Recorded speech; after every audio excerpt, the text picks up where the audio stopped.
Okay, I think we're live right now. Hopefully you guys can hear me. If you can't hear me, if my lips are just moving, then please let me know in the chat. So welcome to this live intermittent fasting Q&A. My name is Kayla Cox. I am the owner of this channel, 6 Miles to Supper, and the name of this channel kind of explains how I lost weight. I lost from a high of 222.2 down to 142, and I try to maintain in the 140s. I've been doing that since about August, I think, of 2018. So if you have questions, go ahead and put them in the chat, and I will do my best to answer them. I answer from my own experience. I'm not a doctor, I'm not a nutritionist, or anything like that. I'm just somebody who's been there, done that, got the t-shirt. So to let you know a little bit more about how I lost weight, most of the weight that I lost was through OMAD and walking 6 miles a day. I did some just straight up intermittent fasting, but generally what worked best for me was OMAD, and I do dirty fasting. So there we go. So with that, if you are interested, I have a book called The Laid Back Guide to Intermittent Fasting, which really goes into all the different things that I did to lose weight, as far as like how I practice intermittent fasting, and I tried to make it just as straightforward and as laid back as possible, because that's how I practice it. So with that, and that's on Amazon and also as an Audible audiobook. So with that being said, we can get started with some questions. I almost forgot. I also have a podcast called 6 Miles to Supper podcast, and in that we also talk about intermittent fasting, or I do. I'm the only one on there generally. And I also have a lot of videos here on YouTube. There's, I think, 170 plus videos now, so feel free to go through the archives and see. I've covered a lot of things on here. So okay, with that, let's get started. So the first question is from an anonymous person, and it says, hey Kayla, and this was from, I had posted this on the community tab on YouTube, and there's a form that people could submit questions before this live started. So this says, hey Kayla, I loved your book. Well, thank you. Your plan has been the only thing that has really ever made sense to me, and I have had some success with it. However, I only have 20 pounds to lose, and I'm finding it hard to make a lot of progress in reaching this goal. It would put me in a normal BMI range for me, and I'm really frustrated that I've quit losing. I've been doing OMAD for over a year, and I'm not gaining, but it seems I'm not losing either. My question is, do I need a major calorie reduction of 1,000 or less a day to start to move the scale, or just stay with my plan? It seems that this is the only way I'm going to be able to lose weight, but it will not be something I can do for the rest of my life. What do you think? I think that's a great question. And so there's a couple of things that I kind of want to suss out. You said you have 20 pounds to lose, and so that's the first thing I would ask is, why 20 pounds? Like, what was it about that number that made it really important to you? Because sometimes what happens is we think, well, it has to be that number that I used to be in high school, or that would put me at the low end of the normal BMI range, or or something, or maybe it would put you right in the middle, because the BMI range, for I think for most it's about 39-40 pounds, so that's a pretty big range that's healthy, and and a little bit above that and a little bit below that, I mean, it's not like that's a super scientific cutoff that it's definitely unhealthy if you're a few pounds above the normal BMI, or it's definitely unhealthy if you're a few pounds below. It's just a range, and it's about statistics, and so I would first encourage you there. I would also encourage you to really look at and being specific with yourself about why the weight you're at right now isn't acceptable. If it's not acceptable, is it just because it's maybe on the higher end of a normal BMI, or is it just because it's a little bit in an overweight range? I can tell you from experience that the first time I decided to maintain, that was in 2016, the end of 2016. I said, I'm going to maintain here. I was at 157, which was technically 3 pounds above normal BMI. And I decided, like, I want to maintain within like 5 pounds of that, and I did. I think it was like within 5 or 6 pounds is what I stayed of that. So that means that during that time I was about, what is that, like it'd be like 10 pounds overweight, maybe around that. But I felt great, and I felt very healthy, and I felt, just like I could move and do all the things I wanted to do, all the things that were holding me back before, as far as like just the tired, miserable kind of feeling, chafing, and the like not feeling like I could breathe well when I was laying down. All that was gone. And so being in that weight, really, it was fine. And I did decide to lose more weight. And I ended up losing down to like 142. So that put me firmly in the BMI, because that was like the thing. I was like, I need to be not just like barely in it, I want to be still look the same to me. Like I couldn't tell a huge difference between like being at, say, 157 all the way up to like 162 down to 142, if that makes sense. So I would just explore that. And the last part, and I think that's the most important thing I would want to hone in on. You said, it will not be something I can do for the rest of my life. And I think, ding, ding, ding, that's a really important observation that you made for yourself there. It sounds to me like that's not going to be sustainable, and you know that, and you think, and if it's not sustainable, then why do it? Because that's just setting yourself up for a lot of frustration. Like, because yeah, you could power through, right? Like you could say, for a short period of time, I'm going to like just, deny myself things and get down to this certain weight. But again, like, what will be so different down at that certain weight for you? And other options aside from cutting the calories would be, more exercise, being a lot more active. That's one way to kind of attack that. Keep eating the same amount that you're eating, but just increasing your activity level. The thing I've found is that when I increase my activity level, though, my appetite goes up to match it. So it's kind of a frustrating thing if that's the main way you try to attack it. So I hope that helps you. I think, just getting really clear on why you need to be that 20 pounds less, I think, is important. And then focusing on consistency too. Okay, so the next question comes from, let's see, I don't think I have, RR. So you know who you are, RR. She says, "Hi Kayla, I'm a 40-year-old woman, and I have been doing intermittent fasting for the past 2 years. I started in June 2018. I started my journey with a 16:8 and walking 20,000 steps a day, so you got me way beat, that's awesome. And then moved on to OMAD, and when I started plateauing on OMAD, I found great success with ADF, which is alternate day fasting. I took time off during vacations and gained and lost the vacation weight using these methods, leading to a net loss of 30 pounds by December 2019. So congratulations on that. I was 10 pounds away from my goal weight. I have made intermittent fasting my lifestyle and felt after years of struggling with my weight, I finally found a tool I could go back to after any setbacks.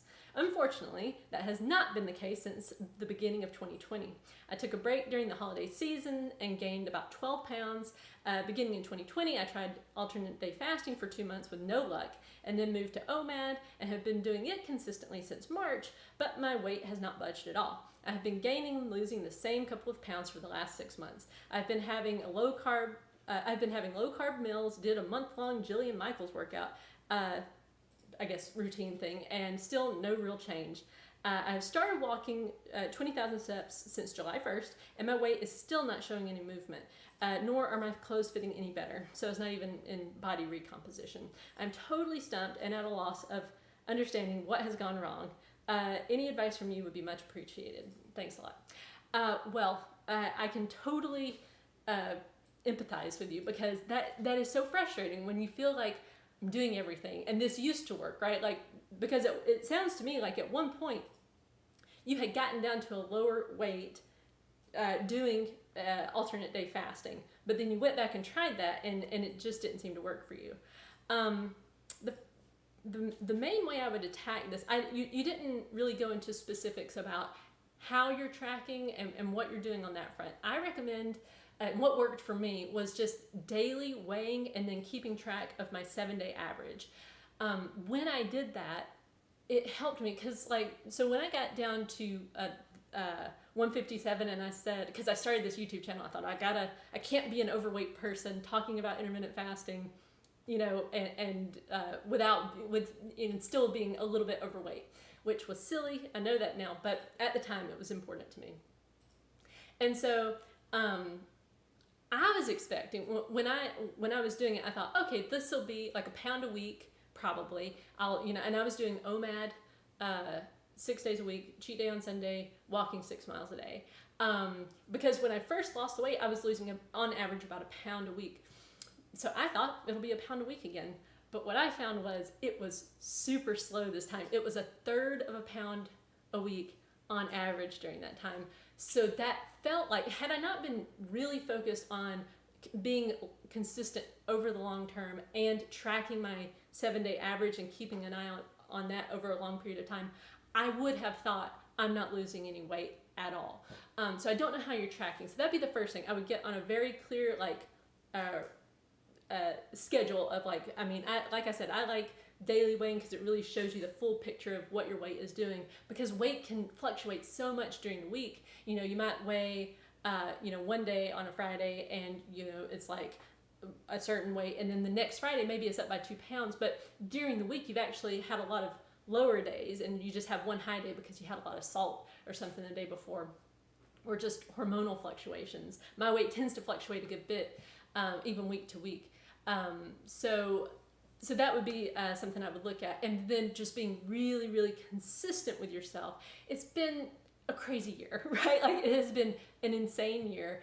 And because of all that insanity, it's really easy to not be consistent with things, because our schedules are all off, and it's just like, well, it seems like you're doing things, but you're not, or at least that can be the thing for me. It's like, I'll think, oh man, it's weird, like my weight is trending up, and why is it trending up? And then I'll look back and think, oh yeah, it's like we had a day off that, like I took the day off that day because of, we got together with family, and this popped up and this popped up, and then I can see that, but it's in hindsight. And so I would encourage you to pick what you're going to do and then stick with it consistently for like 6 weeks, and track your weight and see what your weight is really doing. So hopefully that helps you. So let's see here. Okay, next question. First off, I want to thank you for your book and YouTube channel. Best book on... Oh, thank you. That's really kind of you. Question. Would you ever consider having a Facebook group just for people who have read your book and are doing OMAD this way? I'd love the encouragement, and it would be great to chat with like-minded folks. Sadly, other Facebook OMAD groups are condescending and rude if someone mentions dirty fasting or even just having a regular meal for their OMAD. Most are so strict and or keto, and that is not sustainable for me. Your way is working for me. May God continue to bless you and your family. From Gina, 55 years old, from California. Well, thank you, Gina. That's so kind of you. So I will not. I did do a Facebook group. I can't remember what year that was. That would have been, I think, 2018, the end of 2018. I'm pretty sure. People were asking on this channel, please start a Facebook group. And so let me back up a little bit. So when I was losing weight, one thing I found for myself was I was spending too much time on social media. I tend to be a person who has trouble with moderation. So like that, and it goes, with food, it goes with social media use, reading. I can sit there and just be a voracious reader. So I have to keep that in check. And I'm also a person who I think is maybe more sensitive, I guess, to things. So like the negativity I see on social media, will like ruin my day, like it's like my mind just kind of like ruminates on these things, like the different negativity that I'm exposed to on there. So while I was losing weight, I started to see that when I got onto Facebook, a lot of times that would I would find myself getting upset and then wanting to go eat. And so I started really cutting back on my social media usage. And then over time, like when I started this YouTube channel, the big advice you get is, well, you gotta be on social media, you gotta, get people to follow you on Instagram and all this stuff. So one thing I did was I started a Facebook group because people were asking me to do it. And it was a mistake. And I'm the type of person who wants people to be just responsible for themselves, and I do not want to moderate and try to try to force people, to think the way I think and that kind of thing. So I just let anybody in who wanted to be in, and what ended up happening, like your experience, is there were a lot of people. I mean, and maybe it wasn't a lot. Actually, it probably wasn't a lot. Now that I think about it, it really wasn't a lot of people. But my mind tended to focus on those people who would come in and be very dogmatic about, you got to be keto. And I eat all the food, and I stress that on my channel. But yet people would come into the group, and then they would be getting a mixed message because I'm the person running the group, but at the same time all these other people are jumping in there in the discussion. So it started to feel to me like this is not good. This is not accomplishing the purpose that I wanted it to accomplish. What ideally, right, is that people get in there and it's all like-minded people, and that you can have discussions, obviously, but that there's like this mutual respect. But that's so hard to do on social media, and I found myself using social media more because of that, and that was not good for my own mental health. I deleted my Facebook and my Instagram accounts completely on April 3rd, so that's almost 4 months ago, and it was the right decision for me. My life has been much better. I deleted the Facebook group like back in beginning of 2019, I think, but it just didn't work, and it is hard to find like-minded people, I will say that. So that's why I don't and I won't. I have courses, and people can purchase those, and inside of those there are discussion features where I will answer questions directly, and people can share their experiences. But that's I bet I'm not going to do a Facebook group. Okay. Next question is from Yamuna Dasar. I hope that I pronounced that right. Okay, she says, hi, I lost 23 pounds in 5 months with OMAD, so that's fantastic. I still need to lose 45 pounds. I'm following all your videos, so much inspiration for me to lose weight. No exercise and no walking. With just OMAD, I'm losing weight, eating whatever I wanted. Oh, well, that is great, and I'm glad you shared that, because that is a thing. I think a lot of people think that they won't be able to, they're like willing to try intermittent fasting, but the idea of like, well, but I've also got to exercise, it like pushes them away from trying anything at all. But I'm glad you shared that, because in my opinion, that is the key, the eating side of the equation. If you can do that, if you can get that side under control, that's where the real weight loss comes in. In my opinion, the walking that I do is more for my emotional state, mental health, all that stuff, and the fasting is really what takes the weight off. Okay, but that's great. So congratulations, and you're gonna do just fine, I think. Okay, oh love, I lost 50 pounds 2 years ago with intermittent fasting and doing HIIT workouts every day. When I entered law school, I could not keep it up. I was 203 2 years ago, and now I'm 270 and have no clue what to do. My body hurts completely, and I mentally feel that I cannot continue fasting. I hit a plateau after intermittent fasting and just gave it up, and now I'm at my highest weight ever. Well, okay, so the first thing is don't give up. And I know that's frustrating. It's so frustrating to especially when you've had some success, and then life gets in the way, right? You had a huge life change, which was going to law school, which I hear is quite stressful.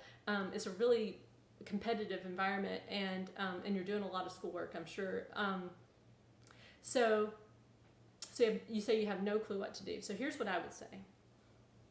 Now you said that mentally you feel like you cannot continue fasting. So and I'm not sure why. Like, do you mean that it's like so overwhelming? Just the number seems overwhelming, or do you actually find that you can't focus when you're fasting? Because a lot of people find their focus increases, but that's not true for everybody. So I think a good question to ask yourself would be, why? Why does intermittent fasting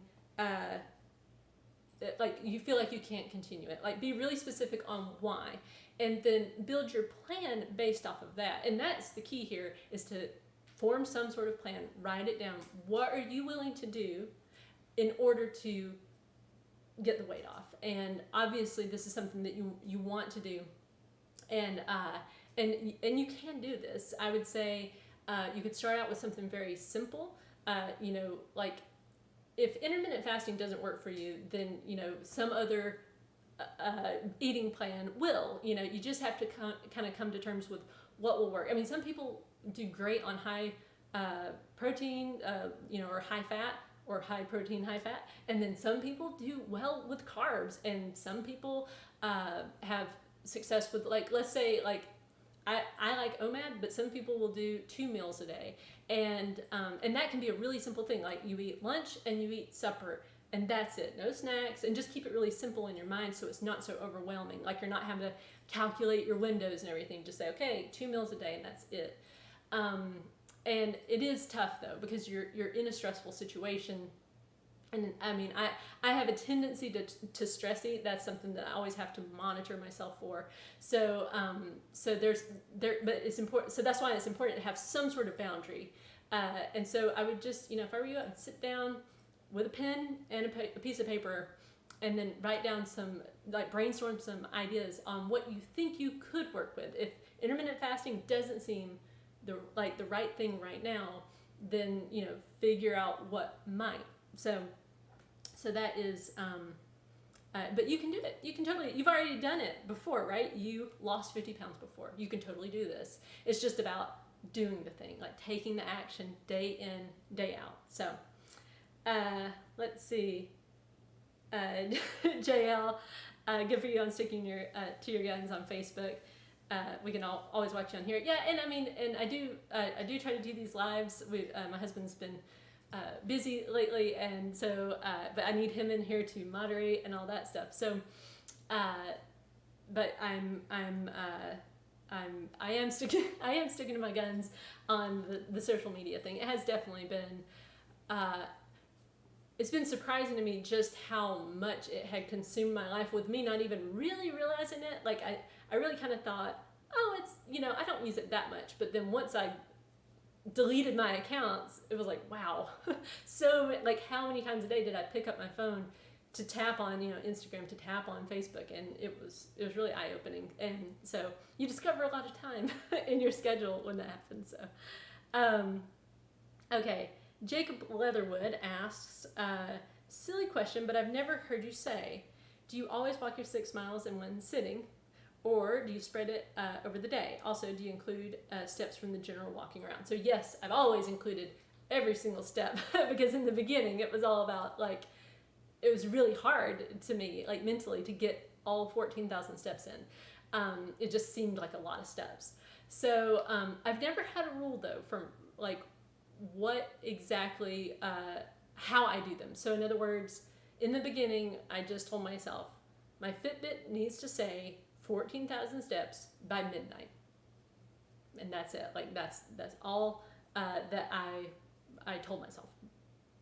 And then what I found, it depends on what's going on in my life, really, as far as how I do them. There have been times where the thing that worked best was to just get them in spurts throughout the day. So just kind of like get 1,000 and then sit down and do some work, and then get up and do another 1,000, then sit down and do some work, and then, and just get them in periodically throughout the day.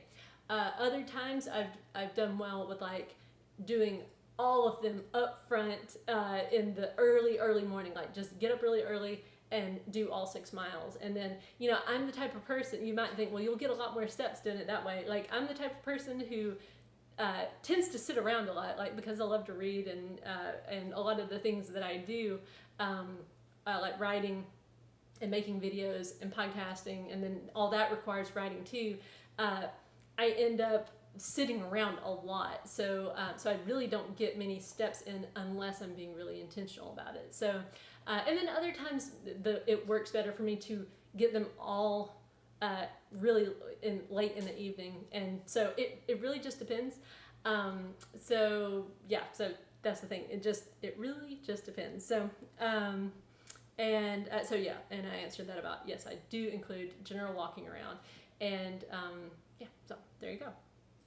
I think that in the beginning, I would recommend to most people, especially if you're not already in really good shape, it's probably going to seem a lot less overwhelming if you break it up throughout the day, because I mean, even now, as long as I've been doing it, to set out and do all of them at one time, it's still like a pretty it's a long walk. It's a really long walk, and that could seem really intimidating.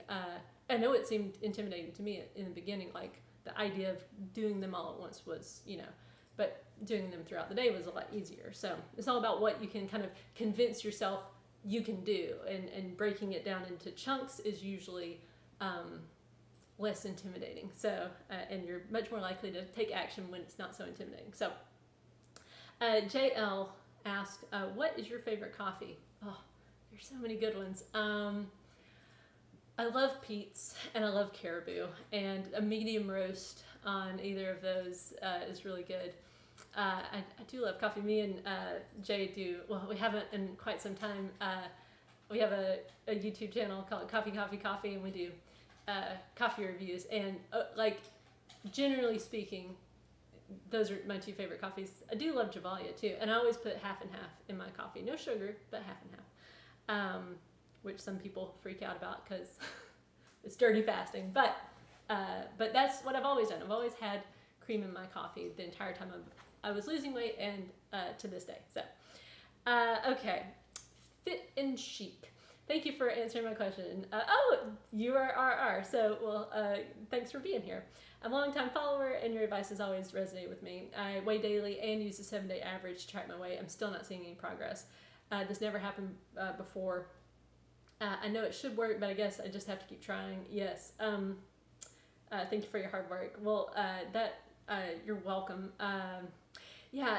So if you are keeping track of your 7-day average, and again, this period of time has been very stressful, and I, and it's one of those things. I've noticed that it's easy to kind of like make up things in my own head about like, well, this always happens to me. Like, it always seems to me that like whenever there's a lot of stress in my life, it's like my weight goes up by like 5 pounds, and it's just a thing. Now, I used to think, well, that must be because of the cortisol or some sort of thing, or maybe I'm hanging on to more water weight, and maybe I am. There is no way to tell, right? I think the more likely thing for me is I probably eat more than I'm realizing at my meals, just because it is really easy. I'm the type of person who gains weight really easily. I'm like really like I have good feed conversion is the way I think about it. Like, I grew up on a farm, and so like we had chickens, and so if you're really good with like the chickens that are really good on feed conversion, you don't have to feed them much, and they'll still gain weight. And so I think that's the way I am naturally built. Like, I can gain weight really easy, and I lose weight really slowly. So then during those times where it's really stressful and I'm maybe consuming just a little too much, which I understand that, there's definitely some really good evidence that cortisol, it does, mess with your weight. But I'm just saying, for me, I think the root underlying issue is I probably just eat a bit more than I really realize. Stress, high stress is of course not good. So, but I would say just keep going with it, and you'll figure it out. Like, you just don't give up. That's the thing. Just don't quit, and try to, take action on anything that is stressing you out. And there's a great book called Getting Things Done, that if you kind of feel overwhelmed by life and you just feel like you've got a lot to do, that book has been really helpful for me. So, okay. Whew. I'm going to try this name, but I'm probably not going to pronounce it correctly. Siyathemba Lethokule, I think. It's a South African name, so hopefully I did okay there. Okay, I have been doing OMAD for a month and a half and running an average of 3 miles 6 days a week. I have lost 8 pounds. Oh, much love from South Africa. Oh, and you even said good luck pronouncing money. Yes, that is, congratulations. That is fantastic. So 8 pounds, and you've been doing this for a month and a half. So that's what, like 6 weeks? So that's a little over a pound a week. That is fantastic. You're doing a great job. Just keep being consistent, and you'll get to your goals. That is great. So Ilham, let's see. I've started OMAD almost three weeks ago, and still not seeing any progress. Okay, so that, I know that's got to be frustrating. If you're doing OMAD every day, you didn't say if you're doing it every single day or if you're taking any days off or anything. But okay, so, and I think maybe it would be helpful also to define terms, because sometimes people use OMAD and they really mean they have a shorter fasting window. When I say OMAD, like, I mean literally 1 meal a day. And so what I mean is you sit down, you eat your meal that's, on your plate, you get as many helpings as you want, but you're just sitting there eating. And then when you get up from the table, your fasting starts again, and you don't eat again until the next day. And so, but some people, what they say is like, well, they eat within like a 4-hour window, and so sometimes they're eating like 3 or 4 times during that window. So it's just, I'm just wanting to define terms with you. But they said 1 hour. 1 hour. Okay.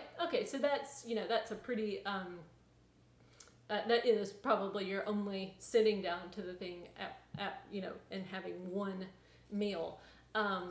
So that's tough. Some people, it's like their body really wants to make sure that they need to lose weight. And you didn't, I wonder if, and you don't have to answer like where you're at. Are you like obese, overweight, or are you in the normal BMI and just wanting to lose?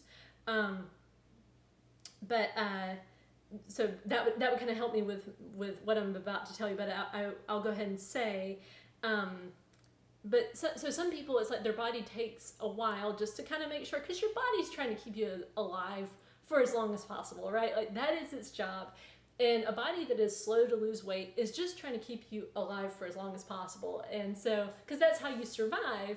If you're out in the wild, you do live off of your stores. So, so that being said, okay, so 158, okay, that's actually a pretty low, I don't, could you provide your height so that I would know, like, about where you're at on the BMI? Because that actually changes things a good bit, surprisingly. But so some people are just slow, their bodies are just slow to kind of kick into weight loss gear. It might take like a month or 6 weeks before the scale starts to move down. The scale eventually does start to move down when your body's not getting enough calories to sustain the activity that it's doing. It will start to burn the fat. 5'7". You're 5'7" and 158. So you, I think, are in the normal BMI or really, really close to it. So, and I get it. Like, it's really difficult because there's like the body ideal that some people try to focus on, and then there's just like the weight. I focus on the weight and how I'm feeling. My body is not perfect. I've had 3 kids, so I have stretch marks, I have loose skin. My stomach has like, what do you call it, flab. Goal is 130. So that is, and so you are entitled to your goals. And I would encourage you to look at your why, like why 130? Because here's the thing. If you are doing 1 meal a day, right? You're eating 1 meal a day and you're not losing weight. And now you could increase your activity level. That's one option. But then what it could mean is that you would have to eat less than 1 meal a day. And to me, that's not sustainable for most people. I just heard Kayla Peterson. I don't know if you all know who she is, but her dad is Jordan Peterson, who wrote 12 Rules for Life. But anyway, I heard her say on an interview with Dr. Jason Fung that she has found that in order to maintain her weight at the body fat percentage she wants to be at, she just eats every other day, which to me, I can't do, I could do that. I don't want to do that. I am much better with being at a higher weight, but I can still eat one meal a day, with my family when I'm on OMAD. And I'd found I could maintain in the 140s, eating 2 meals a day. Haven't really messed much with 3 meals a day, but anyway, so basically, my point is, most people find, and I've talked to a lot of people, and it seems to be this just recurring theme, once people get into the normal BMI, and a lot of times it happens right above the normal BMI, like right when you're just a couple of pounds overweight, your body just wants to hold on to the fat that it has. I mean, and that is a thing, like your body needs fat on it for, it protects you, it keeps you warm. I mean, there are good reasons for body fat, and it keeps you from starving to death if you don't, if you can't eat for a day or two, like it's not good to be so far down, like where you're underweight or something like that. Actually, being underweight can be just as dangerous as being, actually, I think I read a study that said it's more dangerous to be underweight than overweight. And also, another interesting fact that I've seen is that tendency for depression is like a U-shaped curve. So in other words, when you're underweight and when you're overweight, your risk goes up. So like there comes a point of kind of diminishing returns, or even you're starting to put yourself at more risk for depression the lower you get in body weight. So all that being said, what it really comes down to is negotiating with yourself, looking at really what you want to do, and why. Like, why is that number really important? So there you go. Jacob Leatherwood. You've lost 45 pounds and still going down. Fantastic. Great job, Jacob. That's great. Kareen? I hope I pronounced that right. Savard. Hi. Have you ever tried giving up coffee? Well, not for a very long period of time, because I love my coffee. I'm all about enjoying life. Like, that's really important to me. The whole reason I wanted to lose weight, and the whole reason I work hard to keep it off, is I want to enjoy my life. I want to live it fully. Every day I want to, when I go to bed at night, I want to say, how am I living my life? Am I happy with the way I'm living? And am I enjoying it? And so one of those things that helps me to enjoy life is to have my cup of coffee, or 2 cups of coffee actually. But I have given it up for my 5-day fast. Let's see, that was the most recent one I did. Yeah, my most recent 5-day fast that I did back in February, I believe it was. I gave up coffee. The first 5-day fast I did, that was like a little over a year before that. I kept drinking black coffee during it, and I hate black coffee. It's disgusting. I don't like it. But then I found that, so I realized, like, I would have been better off had I just not had any coffee at all during the fast, because it was just like disgusting to drink while I was fasting. So then this time I just said no coffee at all, and I did fine. I mean, if I felt like I had to have it, then I probably would think about giving it up, but I just enjoy it. Like, it increases my enjoyment. So yeah. So 5 days was plenty though without it. So there we go. Let's see. I will say one thing on coffee that I have noticed about myself. I don't allow, I will do it sometimes, but I have found that if I drink 4 or more cups a day, I start to get really anxious feeling, like I get really nervous and kind of high strung, and I don't like that. So, a cup, 2 cups a day is good for me. So, sorry, 2 cups a day. I don't want it to seem like I ever have just 1 cup, because that's really rare. Okay.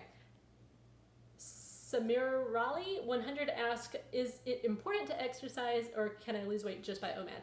A lot of people find that, and that somebody in the chat had said that earlier, that they have been losing weight just with OMAD. And believe Jim Caldwell, when he lost the bulk of his weight, and you can check out his intermittent fasting success story, it's great. He did not exercise in the beginning. Now he exercises quite a lot, but in the beginning he was so heavy that it was like he couldn't get out there and exercise. Really, if you find yourself thinking like, I don't really want to exercise, then don't. Like start out with just intermittent fasting. Do the minimum possible at first and see what happens. For me, the exercise is important for my mental health, like to be in a good mood. Like if I am like, it's really, really hard to be in a bad mood if I'm walking 6 miles a day. If I'm not moving, that's when I can really kind of get in funks and stuff. And I think some people are just more prone to that. I think I'm one of those people that's kind of prone to getting in a funk. So I want to keep my mood up so that I stay motivated and in a good mood. Because like when you're in a good mood, it's easy to do the fasting. When you're in a bad mood and everything seems blah, then it's a lot easier to say, I just want to eat something, So, so I would just say focus on the OMAD. Jason Fung, I was listening to him talk to Kayla Peterson, and he was pointing out how, like this whole exercise thing, several decades ago, nobody was exercising. Like it was not a thing. Like gym memberships and all that was not a thing back then. And people were, still working desk jobs and stuff like that. But anyway, I still love my walking. So, Fit and Chic asks, or says, I have a lot more in common with you than I realized. We're both the same height, and we also seem to have the same tendency. Well, welcome to the club. With weight gain. Gain super easy, but it's a real struggle to lose. I always tell people to, just watching them makes me gain weight. Yeah, and I'm married to a man who it's almost impossible for him to gain weight. He has to work really hard not to get too low on his BMI because he just his body burns stuff quicker, and he tends to move a lot too. Like when I used to think that it's like, oh, it's just that he can just eat whatever he wants. He really doesn't eat that much. And I thought that like we moved the same amount. No, he is like constantly moving around, fidgeting around, and I am the type who's just sitting there reading a book. Okay, Olaf says, why does it seem like with endomorphs, thyroid patients cannot have things like pizza without serious weight gain? I definitely have trouble not surrounding my life around food. I will need to find ways to enjoy life that don't involve pizza. Yeah, okay, so I eat pizza. I had pizza the other day. I made some. It was really good. But I will say this. So the thing that I would focus on, instead of not ever having pizza, the whole thing that you said about not surrounding your life with food. So that was a big lesson I learned when I was going on the weight loss journey. It was like, wow, I look to food for so many things, like to make me happy, to to cheer me up, to have fun with. Like it was just like there were so many times like to calm myself down, I would eat a snack.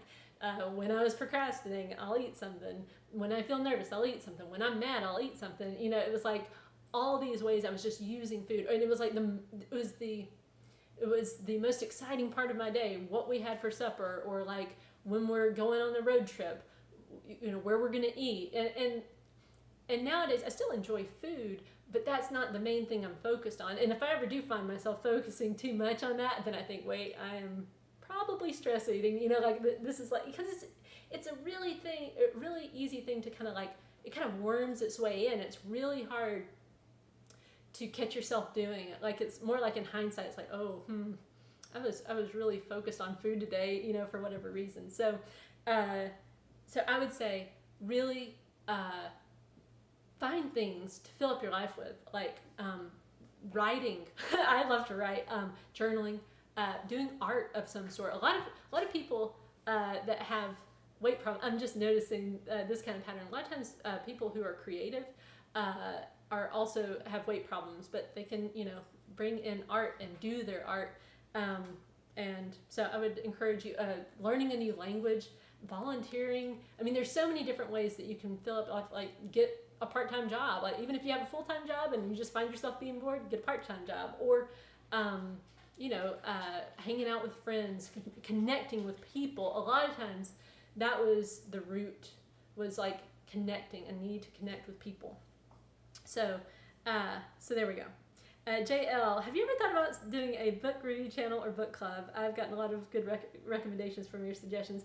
I have actually I've thought about doing a book club, and I've thought about doing a book review channel, or maybe just doing book reviews on here. I always get hesitant to do things that kind of feel like off topic to the intermittent fasting thing, but I think going forward, I'm really going to start expanding out a little bit more with what I put on this channel. There will still be intermittent fasting videos probably every week, but also I'll just be doing more videos that have to do with, you know, these different things, because it's all related. Like, so much of weight loss it's really this whole picture. It's not just the eating. So but yeah, so I do have a mailing list, and I do write blogs on my website from time to time, and so you can sign up for that, and then I'll also keep everybody updated on if I do a book club. I've been trying to figure out what the best format might be for that. So so if you know of anyone who kind of runs a book club that you enjoy, or if you have any ideas, leave it in the chat, and I would love to read about that. So Yamuna Dasar, my husband is obese. I'm telling him to try fasting, but he is so afraid to do that. He feels it may mess with his health. Do you have any suggestions? Okay, so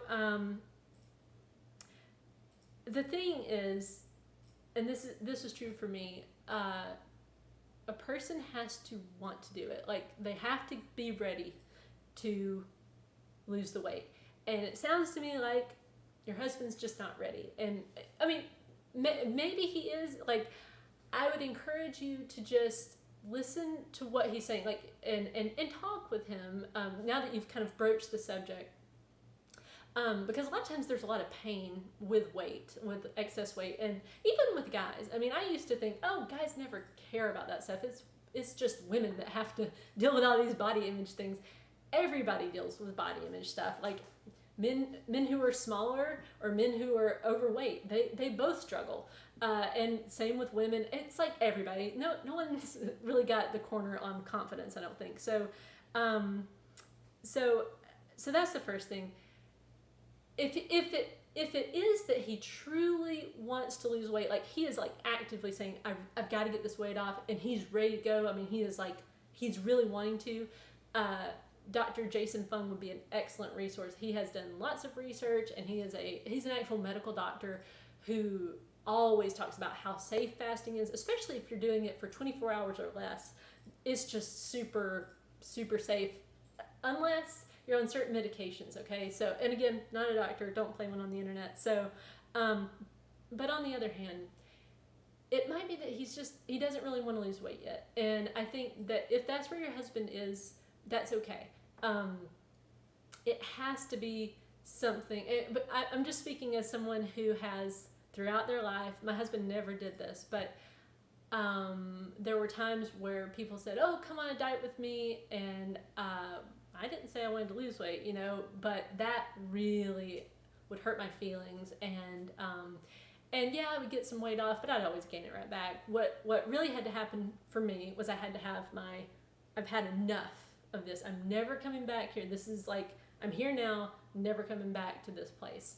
And I think everybody has to get to that point. I mean, it happens with people with debt, it happens with people with their job, it happens with people with weight, and you have to get to that point, and then you'll make the change. And so maybe your husband's just not there yet. But if he watches your example, see, that's one thing. If he sees your example and you're going along and you're doing this and you're fine, you know, like, then maybe he won't be so afraid of it. He'll think, hey, you know, she seems like she's actually feeling really good, and she's losing weight. And then that can encourage him. So those would be my suggestions.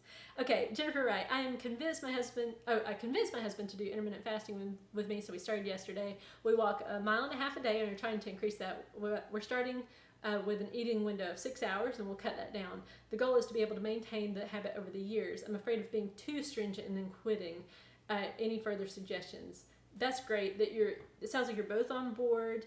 Again, you know, you did say convinced him. So I would say, if you find that he's not really on board, then that's okay, and be okay with that, and just say, this is what I'm doing, and you can do what you want to do, and you can have those boundaries there. Sometimes what happens is people are like, well, if he won't do it, then I can't do it, and I would just say, you can. I mean, my husband and I have, for a long time, we're on different eating schedules. For a long time, he didn't even know I was doing intermittent fasting,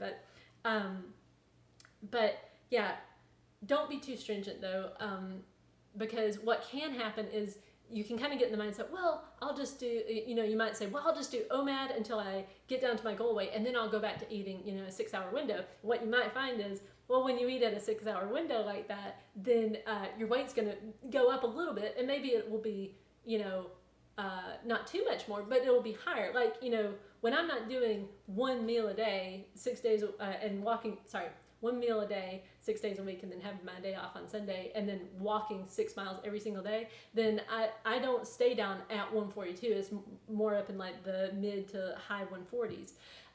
But that's because, I have to say to myself, well, which is more important, like being able to have lunch with my kids, and that kind of thing, and just having more freedom, versus being really strict with the OMAD. And to me, I'd rather be a little bit higher and have more freedom. But it can still be kind of a blow to your ego, though, when you're like, wow, but I was down at 142, or whatever weight you're at. So I would encourage you to keep it at that level where you think, hey, I could do this. Like, this is no issue. And then also, on the whole, not being too stringent, I would say also, be sure to kind of formulate plans for days off, like when the holidays come around. Like, have a plan for that. When you have things that throw you off, what are your plans? Because that's the only other thing. It's like, sometimes it's like, okay, I'm going to do a 6-hour window always. Well, then life comes and gets in the way, and so you got to kind of plan for that. So, Tammy Cobb. Oh, hey, Tammy. You're kind of stuck at a loss of 20 pounds and wondering if you just go ahead and eat if you start to feel weak or tired. Okay, so here's what I think. I think that it's really important that when you're feeling bad, like if you start to feel like I'm exhausted all the time, like I'm tired, and you're not feeling good, to me, that says you're not eating enough. And so I generally see it depends on where I'm at. If I am trying to lose weight, let's say I'm trying to lose weight and I get to like 3 o'clock in the afternoon, right? And I'm just like, man, I'm hungry. I'm feeling hungry, or I'm feeling tired, or whatever. And I'm doing OMAD. I will wait until my OMAD comes up before I will eat. I don't break it early in that case, because what I say instead is I'm going to make it, I can make it till supper. And then at supper though, I'm like, okay, I need to eat more at my meal because I don't want to be feeling like this tomorrow. And I just work it based on that. And what I found for myself was it took a while to figure that out, but I got pretty good at saying, okay, like when we have beans and rice, that was always a hard one for me, because it was just always like the next day, I would feel hungry if I didn't eat enough that night before, but also they fill you up, and it can almost feel like I overate, but really I didn't, because it kept me full for the rest of the day. So it's kind of difficult. But when I'm in maintenance mode, that's a little bit different, because I'm not trying to be as strict. So I do give myself a bit more leniency. Like if it's just like, I had planned to eat just 1 meal today, but I'll say, well, it'll be fine, I'll have 2 meals today, then I'll go ahead and eat. So it really depends on where I'm at with my goals and what I'm trying to accomplish. So, but I would say if you are consistently feeling weak and tired, that means probably you need to eat more, so that you stay consistent, because that's really the main thing. What can happen is if you're feeling tired and then you're constantly like breaking your fast early, then you're kind of like unclear with yourself, like, well, what is your actual window? What are you actually doing day in and day out? So yeah, and also, it may also be that you're stressed about something. So many times when I feel tired or just kind of overwhelmed, tired, it's really because I'm really overwhelmed. It's not so much the actual physical tiredness. Yamuna says, thank you, Kayla, and appreciate your husband. Yes, thank you for mentioning that. I have a little sticky note over here that says, Thank you, Jay, for moderating. And thank you, Jay, for moderating, as always. I really appreciate him. Okay. Also, I don't think I mentioned the DonorSee fundraiser. So there's a project on DonorSee for 2 pediatric CPAP machines in Elwa Hospital in Liberia. They right now are using this like homemade device to try to keep the babies so that they can breathe easier. And the hospital is run by doctors and nurses and everything. And that device just really doesn't give them the things that they need. So anyway, there's a fundraiser right now. I think we have $162 left before it's fully funded. So if you would like to save the lives of dozens of babies every month, you can give a little bit of money to that. That'd be amazing. Jay will put the donation link if you are so inclined. Okay. Ooh, 5 minutes left. This hour flies by. Okay. JL says, I find that even when I don't overeat on calories and on OMAD, if I'm eating fast or eating in a stressful situation, the food does not digest well. I have noticed that too. Digestion, like, I have to go slow. And I found that, man, I'm still training myself. Like, if I am stressed or if I've got a lot on my mind, like, I can still pound down the food. So it's like a daily practice of, okay, sit down, enjoy the meal. Okay, My Rosie 2007 says, I started an 11-5 intermittent fasting window, 11 for brunch, 4 to 5 at dinner, 8 pounds in 2.5 weeks. Do you think people doing OMAD who are stuck may benefit from going on 2 meals to shake things up? Some people do that, and it works for some people, but other people, like, I'm the type of person who likes bigger meals. So then what I can sometimes end up doing is if I go to 2 MAD, so 2 meals a day, I end up eating 2 big meals a day, and that's not good for weight loss. I've definitely found that out. So I have to watch my portion sizes if I go to 2 meals a day. But some people do benefit from it, and if anything, and there may be metabolic things, right? But also it might just be the the mental boost you get from changing things up a bit. It can get boring, like doing the same thing every day, and you can kind of grow resentful, which can kind of bring your whole mood down, and then you're not moving as much, and so it can mess with things. So yeah, I think it can definitely help. The main thing is to experiment, but then not be inconsistent. Like, that is one thing that can happen, is people will say, well, I'll do 2 MAD sometimes, and then it just kind of ends up being like a thing where they just kind of end up eating all day. And then they think, but I'm doing this. But if they really look at how they're eating and paying attention to that, they'll say, like, oh, they're not really being consistent. So Ilham asks, does carb consumption hinder OMAD progress?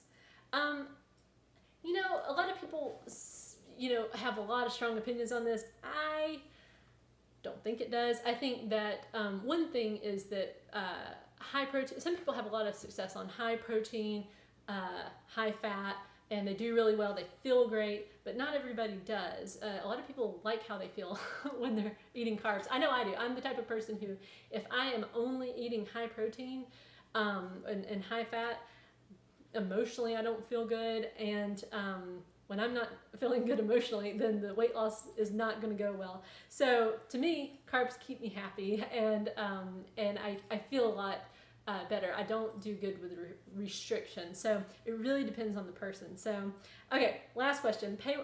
Pawan Pingle says, I started, I got 2 more. Maybe we can do 2 more. I started intermittent fasting 2 weeks ago for the first time. I'm feeling awesome. I don't know about weight, but I liked your video on keeping it simple. Any quick tips for me? Weigh every day. That's what I would say. If you're interested in losing weight, the only way you will truly know if you're losing weight is to weigh. So weigh every day, track it over time, see how it moves. You'll do great. Afra Hissam, I like your video about when to stop losing weight. It really was deep and put things into perspective. Well, thank you. I'm glad you enjoyed that. Okay, well, you guys, this was a lot of fun. I hope you enjoyed it. Thank you for watching. And again, if you are in need of some one-on-one help, I am offering coaching and Jay can put that link in there. And also, if the courses can help you too. That's a more, it gives everything in a really straightforward, step-by-step kind of fashion. If you're feeling overwhelmed, because I know that, YouTube has lots and lots of videos, and it can be kind of overwhelming. There's not a really good way to kind of like organize things and all that. So anyway, thank you guys for joining me. It's been a lot of fun, and I will see you the next time I do one of these lives, because I really don't know when the next time will be. And Jay's trying to stop the stream, so